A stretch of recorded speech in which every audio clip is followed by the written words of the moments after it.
অবৈধ উপায়ে জ্ঞাত আয়ের। বুধবার দুপুরে দুর্নীতি দমন কমিশনের প্রধান কার্যালয়ে দুর্নীতির সমসাময়িক বিষয় নিয়ে সংবাদ সম্মেলনে কথা বলেন সংস্থাটির উপপরিচালক আক্তারুল ইসলাম।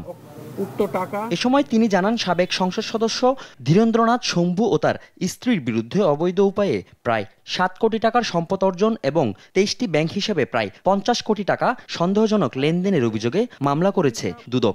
জনাব ধীরেন্দ্র দেবনাথ শম্ভু, সাবেক সংসদ সদস্য, সরকারের দায়িত্বশীল পদ থেকে অবৈধ উপায়ে জ্ঞাত আয়ের উৎসের সহিত অসঙ্গতিপূর্ণ লেনদেন করে উক্ত টাকা হস্তান্তর, রূপান্তর ও স্থানান্তর করে শাস্তিযোগ্য অপরাধ করায় তার বিরুদ্ধে দুর্নীতি দমন কমিশন আইন 2004-এর সংশ্লিষ্ট ধারায় একটি মামলার অনুমোদন হয়েছে। এছাড়া সাবেক প্রতিমন্ত্রী আব্দুল ওয়াদুদ দারা ও তার স্ত্রীসহ 8 জনের বিরুদ্ধে উত্তরা ফাইন্যান্স ও ইনভেস্টমেন্ট লিমিটেড থেকে 4 কোটি টাকার বেশি আত্মসাতের অভিযোগে মামলা করেছে সংস্থাটি।